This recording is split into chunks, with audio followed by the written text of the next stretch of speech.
2003ರಿಂದ ಶುರುವಾದ ಜರ್ನಿ ಇವತ್ತಿಗೂ ಕಂಟಿನ್ಯೂ ಆಗ್ತಾ ಇದೆ. ಆದರೆ ಮಧ್ಯದಲ್ಲಿ ದೊಡ್ಡ ಮಟ್ಟದಲ್ಲಿ ಬಿರುಕು ಉಂಟಾಗುತ್ತೆ, ದೊಡ್ಡ ಮಟ್ಟದಲ್ಲಿ ನೋವು ಅನುಭವಿಸ್ತೀರಾ. 2017ರಿಂದ 2020ರವರೆಗೆ ಯಾರು ಕಂಡಿರದ ಸಮಸ್ಯೆಗಳನ್ನು ನನ್ನ ಜೀವನದಲ್ಲಿ ಕಾಣ್ತೀರಾ. ಏನಾಗಿತ್ತು ಸರ್? ಭಾಳ ಎಲ್ಲವೂ ಚೆನ್ನಾಗಿತ್ತು. ನಾನು ಕಾಮಿಡಿ ಅಥವಾ ಪೋಷಕ ನಟನಾಗಿ ಅಭಿನಯಿಸ್ತಾ ಇದ್ದಾಗ ಕೈ ತುಂಬ ದುಡ್ಡು ಬರ್ತಾ ಇತ್ತು. ಬಿಸ್ನೆಸ್ಸು ಭಾಳ ಚೆನ್ನಾಗಿ ನಡೀತಾ ಇತ್ತು. ಒಳ್ಳೆ ಸ್ನೇಹಿತರ ತಂಡ ಇತ್ತು. ಮಿತ್ರ ಹಾಲಿಡೇಸ್, ಮಿತ್ರ ಎಂಟರ್ಟೈನರ್ಸ್ ಅನ್ನೋ ಸಂಸ್ಥೆ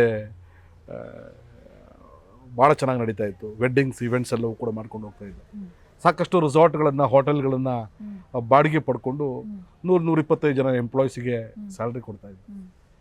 ಭಾಳ ಚೆನ್ನಾಗಿ ಬದುಕಿದ್ದೆ, ಮನೆ ಕಟ್ಟಿದ್ದೆ, ಮಕ್ಕಳನ್ನು ಚೆನ್ನಾಗಿ ಓದಿಸಿದೆ, ಒಬ್ಬ ರಾಯಲ್ ಆಗಿ ಜೀವನ ಮಾಡ್ತಾಯಿದ್ದೆ. ಕಲಾವಿದರಾಗಿ ಒಳ್ಳೆ ಹೆಸರಿತ್ತು. ಈ ಸಂದರ್ಭದಲ್ಲಿ ನಾನೊಂದು ಪ್ರೊಡಕ್ಷನ್ ಮಾಡ್ತೀನಿ. ಒಂದು ಒಳ್ಳೆ ಚಿತ್ರ, ರಾಗ ಅನ್ನೋ ಚಿತ್ರದಲ್ಲಿ ನಾನೇ ಮುಖ್ಯ ಭೂಮಿಕೆಯಲ್ಲಿ ಕಾಣಿಸ್ಕೋತೀನಿ. ತುಂಬ ಜನರಿಗೆ ಇಷ್ಟವಾದಂಥ ಸಿನಿಮಾ. ಬಟ್ ಅದು ಆರ್ಥಿಕವಾಗಿ ನನಗೆ ದೊಡ್ಡ ಒಂದು ಏಟನ್ನು ಕೊಡುತ್ತೆ. ಒಬ್ಬ ಆರ್ಥಿಕವಾಗಿ ನಾನು ಮುಗ್ಗರಿಸಿದಾಗ ನನ್ನ ಫ್ರೆಂಡ್ಶಿಪ್ಗಳು ದೂರ ಆಗುತ್ತೆ. ನನ್ನನ್ನು ಒಬ್ಬ ಕರಪ್ಟ್, ಅದನ್ನು ಬ್ಯಾಂಕ್ ಕರಪ್ಟ್, ಅವನು ಸ್ವಲ್ಪ ದೊಡ್ಡ ಸಾಲಗಾರ ಆದ ಇನ್ನು ಅವನು ಎದ್ದೇಳಕ್ಕೆ ಸಾಧ್ಯ ಇಲ್ಲ ಅನ್ನೋದು ಮಾತಾಯಿತು. ಶತ್ರುಗಳು ಹಿತಶತ್ರುಗಳಾದರು, ಮಿತ್ರರು ಹಿತಶತ್ರುಗಳಾಗ್ಬಿಟ್ರು. ದೊಡ್ಡ ಬಳಗ ಹೋಗಿ ನನಗೆ ಒಂದು ನಾನೊಬ್ಬ ಏಕಾಂಗಿ ಅನ್ನೋ ಒಂದು ಫೀಲಿಂಗನ್ನು ನನಗೆ ಕ್ರಿಯೇಟ್ ಮಾಡಿಬಿಡ್ತು. ಮುಗಿದೇ ಹೋಯಿತು ನನ್ನ ಜೀವನ ಅನ್ನೋದು ಒಂದು ಆಗಿತ್ತು. ಆಮೇಲೆ ರಾಗ ಆದಮೇಲೆ ಪರಸಂಗ ಅನ್ನೋ ಚಿತ್ರದಲ್ಲಿ ನಾನು ನಾಯಕನಾಗಿ ನಟಿಸ್ತೀನಿ. ಅದು ಕೂಡ ಬಾಕ್ಸ್ ಆಫೀಸಲ್ಲಿ ದೊಡ್ಡ ಒಂದು ಕಲೆಕ್ಷನ್ಸನ್ನು ಕಳೆದು. ಎರಡು ಚಿತ್ರದಲ್ಲಿ ನಾಯಕನಾದ ತಕ್ಷಣ, ನಿರ್ಮಾಪಕನಾದ ತಕ್ಷಣ ನನಗೆ ಮೊದಲು ಮಾಡ್ತಾ ಇದ್ದಂಥ ಹಾಸ್ಯ ಪಾತ್ರಗಳನ್ನು ಅಥವಾ ಒಂದು ಈ ಪೋಷಕ ಕಲಾವಿದರ ಪಾತ್ರಗಳನ್ನು ಕರೆಯೋದಕ್ಕೆ ಸ್ಟಾಪ್ ಮಾಡಿದೆ. ಅದು ಮಾಡ್ತಾ ಇಲ್ಲ, ಅವರು ಮಾಡಲ್ವಂತೆ ಅನ್ನೋ ಒಂದು ವದಂತಿ ಗೊತ್ತಿಲ್ಲದಂಗೆ ಹಬ್ಬಿಡ್ತು. ಮಿತ್ರವರು ತುಂಬ ಕಾಸ್ಟ್ಲಿ ಅಂತೆ, ನಿರ್ಮಾಪಕರಾಗಿದ್ದಾರೆ, ಇದು ಹೀರೋ ಆಗಿದ್ದಾರೆ, ಇನ್ನು ಪೋಷಕ ಪಾತ್ರ ಮಾಡಲ್ಲ ಅನ್ನೋ ಒಂದು ವದಂತಿ ಹಬ್ಬಿಡ್ತು. ಹಾಗಾಗಿ ನನ್ನನ್ನು ಹೆಚ್ಚು ಕಮ್ಮಿ ಒಂದು 6 ವರ್ಷ 7 ವರ್ಷ ನೈಪಥ್ಯಕ್ಕೆ ತಳ್ಳಿಬಿಡ್ತು. ಈ ಕಡೆ ನಾನು ಕಟ್ಟಿದಂಥ ಬಿಸ್ನೆಸ್ಗಳು ನನಗೆ ಕೈ ಕೊಡ್ತು. ನನ್ನ ಮಾತುಗಳನ್ನು ಉಳಿಸ್ಕೊಳ್ಳೋದಕ್ಕಾಗಿಲ್ಲ, ದೊಡ್ಡ ಸಾಲಗಾರನಾಗಿ ಹೊರಹೊಮ್ಮಿದೆ. ಈ ಕಡೆ ಒಳ್ಳೆ ಫ್ರೆಂಡಾಗಿ ನಿಂತ್ಕೊಳ್ಳೋಕ್ಕಾಗಲಿಲ್ಲ. ನನ್ನ ಮಕ್ಕಳನ್ನ ಚೆನ್ನಾಗಿ ಅಷ್ಟು ಚೆನ್ನಾಗಿ ನೋಡ್ಕೊಳ್ತಾ ಇದ್ದವನು ಚೆನ್ನಾಗಿ ನೋಡ್ಕೊಳ್ಳೋಕ್ಕಾಗಿಲ್ಲ. ಯಾರಿಗೂ ಹೇಳ್ಕೊಳ್ಳೋಕ್ಕಾಗದೆ, ನನಗೂ ಅದನ್ನು ಸಹಿಸ್ಕೊಳ್ಳೋಕ್ಕಾಗದೆ ತುಂಬ ಒಂದು ಅಂತರ್ಮುಖಿಯಾಗಿ ಭಾಳಷ್ಟು ನೋವನ್ನು ಪಟ್ಟಂಥ ಕಾಲ. ಯಾರೂ ಇರಲಿಲ್ಲ. ಬಹುತೇಕ ಒಂದು 3-4 ಜನ ನನಗೆ ನೆನೆಸ್ಕೊಳ್ಳೇಬೇಕು. ಆ ಟೈಮಲ್ಲಿ ನನಗೆ ಸಹಾಯ ಮಾಡಿದಂಥ ವಾಸಣ್ಣ ಆಗಿರ್ಬೋದು, ರಾಹುಲ್ನ ಕೂಡ ಆಗಿರ್ಬೋದು, ತಿಬ್ಬಾದೇವಿ ಟೆಂಟ್ ಹೌಸ್ನ ಕೃಷ್ಣಣ್ಣ ಆಗಿರ್ಬೋದು, ಮಹಾದೇವ್ ಸರ್, ನೈಸ್ ಸಂಸ್ಥೆ ಮಹಾದೇವ್ ಸರ್ ಆಗಿರ್ಬೋದು. ಮಿತ್ರ ಇವತ್ತೆಲ್ಲ ನಾಳೆ ಎದ್ದು ಬರ್ತಾನೆ, ಅವನು ಎಲ್ಲವನ್ನೂ ಸೇರಿಸಿ ಸರಿ ಮಾಡ್ತಾನೆ ಅನ್ನೋ ಧೈರ್ಯ ಅವರಲ್ಲಿತ್ತು. ಆಮೇಲೆ ಎಚ್ ಎಂ ಕೃಷ್ಣಮೂರ್ತಿಯವರು ಒಂದು ನಡೀತಾ ಇದ್ದ ರೆಸಾರ್ಟನ್ನು, ಅಂದರೆ JK ಅವರು ರೆಸಾರ್ಟನ್ನು ನನ್ನ ಕೈಯಲ್ಲಿ ಕೊಟ್ಟರು. ನಮಗೆ ನಾವು ಆಲ್ರೆಡಿ ತೊಂದರೆಗಳಿರೋ ಕಾರಣ ಒಂದು ತೊಂದರೆಗೆ ಇನ್ನೊಂದು ತೊಂದರೆ ಹಾಳಾಗ್ತಾ ಹೋಗ್ತಾ ಇತ್ತು. ಅದು ನನಗೆ ಸರಿಕಟ್ಟಾಗೋದನ್ನು ಮಾಡಲಿಕ್ಕೆ ಆಗಲಿಲ್ಲ. ಹೋದ ಕಡೆ ಎಲ್ಲ ಪಾತಾಳವೇ ಸೃಷ್ಟಿ ಆಗ್ತಾಯಿತ್ತು ನನಗೆ. ಅಂದರೆ ನನಗೆ ಕಲಾವಿದ ಅನ್ನೋ ಒಂದು ಹೆಸರು, ಮೊದಲು ಬಿಸ್ನೆಸ್ ಮಾಡಿದ್ದಾನೆ, ತುಂಬ ಚೆನ್ನಾಗಿ ಮಾಡಿದ್ದಾನೆ ಒಂದು ಹೆಸರು. ಈಗ ಅದನ್ನು ಮೇಂಟೈನ್ ಮಾಡೋಕ್ಕಾಗದ ರೀತಿಯಲ್ಲಿ ಭಾಳ ಒಂದು ಡೋಲಾಯನಮಯ ಪರಿಸ್ಥಿತಿ ಸಿಗ್ತಿದೆ. What next? ನಾನು ಸುಮ್ಮನೆ ಕೂತವನಲ್ವೇ ಅಲ್ಲ, ಏನಾದರೂ ಕೆಲಸಗಳನ್ನು ಹುಡ್ಕೊಂಡು ಹೋಗ್ತಾ ಇದ್ದಂಥ ವ್ಯಕ್ತಿತ್ವ ನಾನು. ಸಿನಿಮಾದಲ್ಲಿ ಅಭಿನಯಿಸೋದು, ಸೀರಿಯಲಲ್ಲಿ ಅಭಿನಯಿಸೋದಕ್ಕೆ ಸಾಕಷ್ಟು ಅವಕಾಶಗಳು ಬಂದರೆ ಸೀರಿಯಲ್ಗೆ ಮತ್ತೆ ಹೋಗ್ಬೇಕು. ನಾವು ಸೀರಿಯಲಿಂದಲೇ ಬಂದವರು. ಇಷ್ಟು ಬೇಗ ಬೇಕಾ ಸೀರಿಯಲ್? ನಾನು ಸಿನಿಮಾದಲ್ಲಿ ನನ್ನ ಅದಷ್ಟ ಮುಗಿದೋಯ್ತು ಅನ್ನೋ ಎಲ್ಲ ಪ್ರಶ್ನೆಗಳು ನನ್ನ ಕಾಡ್ತಾಯಿತ್ತು. ಎಲ್ಲರೂ ಕೈ ಬಿಟ್ಟಾಗ ಕೆಲವು ಜನರು ದೇವರು ಕಳಿಸ್ಕೊಡ್ತಾರಂತೆ. ಆ ರೀತಿ ಸಾಕಷ್ಟು ಅವಕಾಶಗಳು ಮತ್ತೆ ನನ್ನನ್ನು ಹುಡ್ಕೊಳ್ಳೋಕೆ ಬಂದು. ಈಗ ನನ್ನ ಇವೆಂಟ್ ಫೀಲ್ಡಲ್ಲಿ, ಮಿತ್ರ ವೆಡ್ಡಿಂಗ್ಸ್ ಆ್ಯಂಡ್ ಇವೆಂಟ್ಸ್ ಫೀಲ್ಡಲ್ಲಿ, DS ಬ್ಯಾಕ್ಸ್ನ ದಯಾನಂದ್ ಸರ್ ನನ್ನ ಒಂದು ಕಾನ್ಸೆಪ್ಟು ಮಂತ್ರಮಾಂಗಲ್ಯ, ಕುವೆಂಪುರವರ ಕಾನ್ಸೆಪ್ಟಲ್ಲಿ ಒಂದು ಬ್ಯೂಟಿಫುಲ್ ಜಾಗವನ್ನು ಮಾಡೋದಕ್ಕೆ ಅವಕಾಶ ಮಾಡಿಕೊಟ್ರು. ಜೀವನ ಮಾಡೋದಕ್ಕೆ ಅದೇ ನನಗೆ ಸಾಕಾಯಿತು. ಆದರೆ ಕಲಾವಿದರಾಗಿ ನಾನೊಬ್ಬ ದಿವಸ ಕೊರಗ್ತಾ ಇದ್ದಂಥವನಾಗಿದ್ದೆ. DS ಮ್ಯಾಕ್ಸ್ನ ದಯಾನಂದ್ ಅವರು ನನಗೆ ನಾನು ಹೇಳಿದಂಥ ಕಾನ್ಸೆಪ್ಟನ್ನು ಇಷ್ಟಪಟ್ಟು ಅವರ ಜಾಗದಲ್ಲಿ ಮಂತ್ರಮಾಂಗಲ್ಯ ಅನ್ನೋ ಕಾನ್ಸೆಪ್ಟನ್ನು ರೆಡಿ ಮಾಡೋಕ್ಕೆ ಸುಮ್ಮನೆ ಈ ಕೆಲಸಗಳು ನಡೀತಾ ಇದೆ.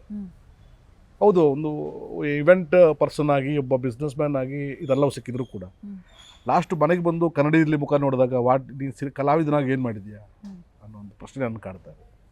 ಸುಮಾರು ದಿವಸ ಕಣ್ಣಂಚಲ್ಲಿ ನೀರು ಹಾಕ್ಕೊಂಡೆ ನಾನು ಮಲಗಿದಂಥ ದಿನಗಳು ಇದ್ದೇ ಇದೆ. ನಾನು ಏನು ಮಾಡಿದ್ದೀನಿ, ಏನು ತಪ್ಪೇನು ಮಾಡಿದ್ದೀನಿ, ನನಗೆ ಯಾಕೆ ಅವಕಾಶಗಳು ಸಿಗ್ತಾ ಇಲ್ಲ. ಈ ಮಧ್ಯದಲ್ಲಿ 2003ರಲ್ಲಿ ನನಗೆ ಹೊಂಬಾಳೆ ಸಂಸ್ಥೆಯಿಂದ ಒಂದು ಕರೆ ಬರುತ್ತೆ. ಭಾಳ ಖುಷಿ ಆಗ್ತದೆ. ಸಂತೋಷ್ ಆನಂದರಾಮ್ ಅವರ ನಿರ್ದೇಶನದ ಜಗಣ್ಣ ಅವರ ಸಿನಿಮಾ, ಭಾಳ ಇಷ್ಟದ ಕಲಾವಿದರು. ಜಗ್ಗೇಶ್ ಅವರ ಸಿನಿಮಾ ರಾಘವೇಂದ್ರ ಸ್ಟೋರ್ಸಲ್ಲಿ ಒಂದು ವಿಶೇಷವಾದ ಪಾತ್ರ ಇದೆ, ನೀವು ಮಾಡಬೇಕು ಅಂತೇಳಿ ಹೇಳ್ತಾರೆ. ಆ ಪಾತ್ರಕ್ಕೋಸ್ಕರ ತುಂಬ ದೊಡ್ಡ ಹೋರಾಟ ನಡೀತಾ ಇತ್ತು. ನಾನು ಮಾಡಬೇಕು ಅಂತ ಇನ್ನೊಬ್ಬರು, ನಾನು ಮಾಡಬೇಕು ಅಂತ ಇನ್ನೊಬ್ಬರು, ತುಂಬ ತುಂಬ ತುಂಬ ಕಾಂಪಿಟೇಷನ್ ಇತ್ತು. ಆದರೆ ವಿಜಯ್ ಕಿರಗಂದೂರವರು ಇಲ್ಲ, ಇದು ನಮ್ಮ ಜಾಣೇಶನೇ ಮಾಡಬೇಕು. ಸಣ್ಣ ವಯಸ್ಸಲ್ಲಿ ನಾನು ಆ ಸಿರಿಲಲ್ಲಿ ಅವ್ರು ನನ್ನನ್ನು ಭಾಳ ಇಷ್ಟಪಡ್ತಾ ಇದ್ದಂತೆ. ಆ ಪಾತ್ರ ಕೊಟ್ಟರು ನನಗೆ, ಚೆನ್ನಾಗಿ ನನ್ನ ನೋಡಿಕೊಂಡ್ರು. ಮತ್ತೆ ನನ್ನ ಸಿನಿಮಾ ಸಹ ಪುಟ್ಟಿದ್ದು ಹೇಳ್ತು. ಕೋಗಿಲೆ ಪಾತ್ರನ ಜನ ಅಪ್ರಿಷಿಯೇಟ್ ಮಾಡಿದ್ರು. ಸುಮಾರು ಅವಾರ್ಡ್ಗಳಿಗೆ ಅದು ನಾಮಿನೇಟ್ ಆಯಿತು. ಮತ್ತೆ ಪುನಃ ಲೈಮ್ ಲೈಟಿಗೆ ಬರುವಂಥ ಒಂದು ಅವಕಾಶ ನನಗೆ ಸಿಕ್ತು. ಮತ್ತು ನನಗೆ ಸಾಲು ಸಿನಿಮಾಗಳು ನನ್ನನ್ನು ಹುಡ್ಕೊಂಬಂದು ಪುನಃ ರಿದಮ್ಗೆ ನಾನು ವಾಪಸ್ಸಾದೆ. ಭಾಳ ಅಚಾನಕ್ಕಾಗಿ ನಾನು ಇದು ಯಲಾಕುನ್ನಿ ಅನ್ನೋ ಸಿನಿಮಾ ಶೂಟಿಂಗಲ್ಲಿ ಇರೋ ಟೈಮಲ್ಲಿ ಫೋನ್ ಬರುತ್ತೆ, ಸರ್ ಒಂದು ನಿಮ್ಮನ್ನು ಮೀಟ್ ಮಾಡಬೇಕು ಅಂತೇಳಿ. ಬನ್ನಿ ಸರ್ ಅಂತೇಳಿ ನಾನು ಒಂದು JK ಗ್ರ್ಯಾಂಡ್ ಅರೇನಾದಲ್ಲಿ ಇದ್ದೀನಿ. ಬಂದು ಕೂತರು. ನಾವು ಒಬ್ಬರು ಬರ್ತಾರೆ ಅಂದ್ಕೊಂಡು ಒಂದು ಟೀಮ್ ಫುಲ್, ಒಂದು 2 ಕಾರ್ ಫುಲ್ ತುಂಬ ಜನ ಬಂದಿದ್ದಾರೆ.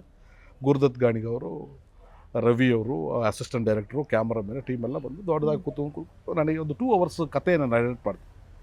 ಈ ಕಥೆ ಕೇಳಿ ಸರ್ ನೀವು. ಕಥೆ ಕೇಳ್ತಾ ಇದ್ದಾಗ ಯಾವ ಪಾತ್ರಕ್ಕೋಸ್ಕರ ನನ್ನನ್ನು ಅಪ್ರೋಚ್ ಮಾಡ್ತಾ ಇದ್ದಾರೆ ನನಗೆ ಗೊತ್ತಾಗಿಲ್ಲ. ಕತೆ ಭಾಳ ಅದ್ಭುತವಾಗಿತ್ತು. ಅದ್ಭುತ ಅಂತ ಹೇಳಿದ್ರೆ ನನಗೆ ಅವ್ರ ಕತೆ ಹೇಳಿದಂಥ ರೀತಿ ಒಂದು ಸಲ ಮಂಗಳೂರು, ಉಡುಪಿ, ಕುಂದಾಪುರ, ಬ್ರಹ್ಮಾವರ ಎಲ್ಲವನ್ನೂ ನೋಡ್ಕೊಂಡು ಬಂದಷ್ಟು ನನಗೆ ಖುಷಿಯಾಗೋಯ್ತು. ಬಟ್ ಮನಸ್ಸಲ್ಲಿ ಯಾವ ಪಾತ್ರ ನನಗೆ ಅವರು ಹೇಳ್ತಾ ಇದ್ದಾರೆ ಅಂತ ಗೊತ್ತಾಗ್ತಿಲ್ಲ. ನಾನು ಕಥೆಯೆಲ್ಲ ಆದಮೇಲೆ ಭಾಳ ಬೆರಗುಗಣ್ಣಲ್ಲಿ ಭಾಳ ಉತ್ಸಾಹದಲ್ಲಿ ಕೇಳಿಸ್ತಾರೆ, ಯಾವ ಪಾತ್ರ ಸರ್ ಮಹಾಬಲ ಅನ್ನೋ ಪಾತ್ರ. ಮಹಾಬಲ ಅನ್ನೋ ಪಾತ್ರ ಸಿನಿಮಾದ ಬ್ಯಾಕ್ ಬೋನ್. ಮಹಾಬಲನ ಕನಸೇ ಕರಾವಳಿ. ನನಗೆ ನೋಡಿ ಈಗಲೂ ಕೂಡ ಅಷ್ಟು ರೋಮಾಂಚನ ಆಗ್ಬಿಡ್ತದೆ.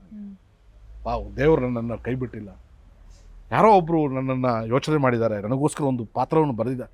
ಅವ್ರು ಬರೆದ ಪಾತ್ರಕ್ಕೆ ನನ್ನನ್ನು ಚೂಸ್ ಮಾಡಿದ್ದಾರೆ. ನನಗೆ ಫಿಗರ್ ಕ್ರಾಸ್ ಮಾಡಿಕೊಂಡು ಯಾವುದೇ ಕಾರಣಕ್ಕೂ ಈ ಪಾತ್ರ ಬೇರೆ ಯಾರಿಗೂ ಹೋಗದೇ ಇರಲಿ, ನನ್ನ ಕೈ ತಪ್ಪದೇ ಇರಲಿ ಅನ್ನೋ ಒಂದು ನಾನು ಫಿಕ್ಸೇಷನ್ ಮಾಡಿಕೊಂಡು ನಾನು ಕಾಯ್ತಾ ಕೂತೆ. ನಾನು ಹೇಳಿದಷ್ಟೇ, ಸರ್ ಈ ಸಿನಿಮಾದಲ್ಲಿ ನಾನು ಇರ್ತೀನಿ, ನಾಟ್ ಆ್ಯಸ್ ಅನ್ ಆರ್ಟಿಸ್ಟ್, ನಿಮ್ಮ ಟೀಮ್ ಮೆಂಬರ್ ಆಗಿರ್ತೀನಿ ನಾನು.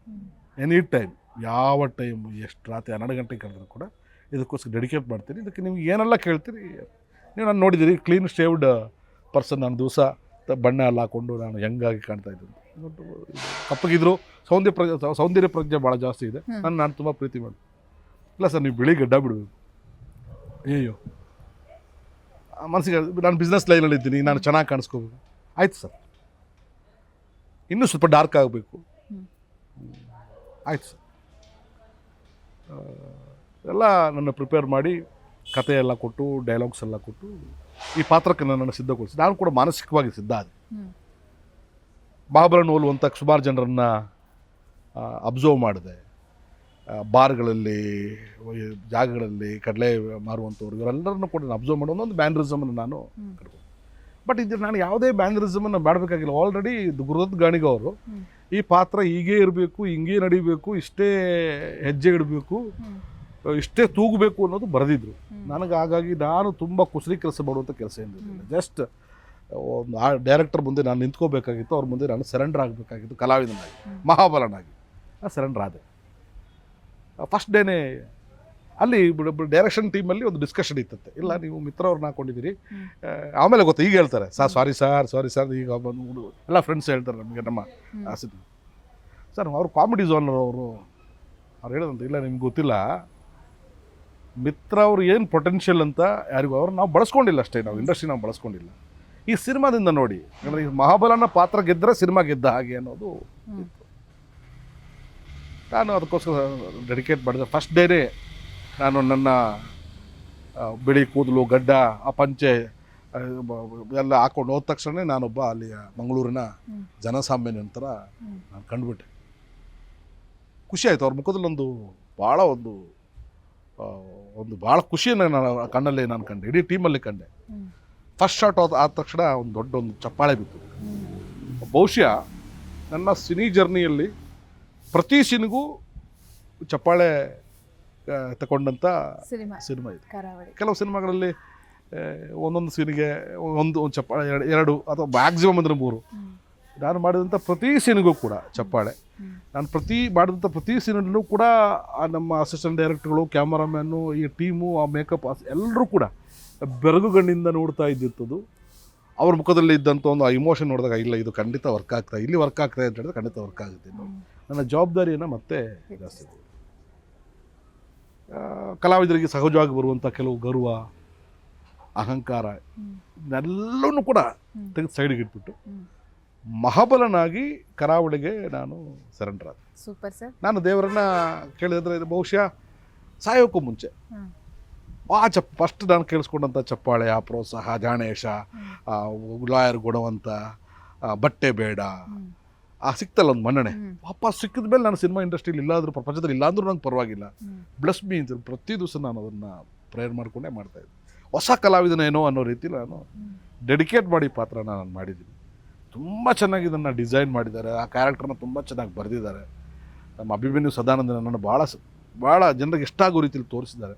ಒಂದೊಂದು ಶಾರ್ಟಲ್ಲಿ 4-5 ದೃಶ್ಯಗಳನ್ನು ಅವರು ತೋರಿಸ್ತಾ ಹೋಗಿದ್ದಾರೆ. ಭಾಳ ಮೆಟಾಫರಿಕಲಿ ಅದನ್ನು ತೋರಿಸ್ತಾ ಹೋಗಿದ್ದಾರೆ. ಸೊ ದಟ್ ಇವತ್ತು ಮಹಾಬಲ ಮಿತ್ರ, ಮಹಾಬಲನಾಗಿ ಕನ್ನಡಿಗರ, ಸಿನಿ ಪ್ರೇಕ್ಷಕರ ಮತ್ತೆ ಮನೆ ಮಗನಾಗಿ ಅಥವಾ ಅವರ ಪಕ್ಕದ ಮನೆಯ ವ್ಯಕ್ತಿಯಾಗಿ ಒಂದು ಇಮೋಷನ್ ಆಗಿ ಕನೆಕ್ಟ್ ಆಗಿದ್ದಾರೆ. ಎಲ್ಲ ಕಡೆ ಹೋದರೂ ಮಹಾಬಲ ಮಹಾಬಲ ಮಹಾಬಲ ಅಂತ ಕರೀತಾರೆ.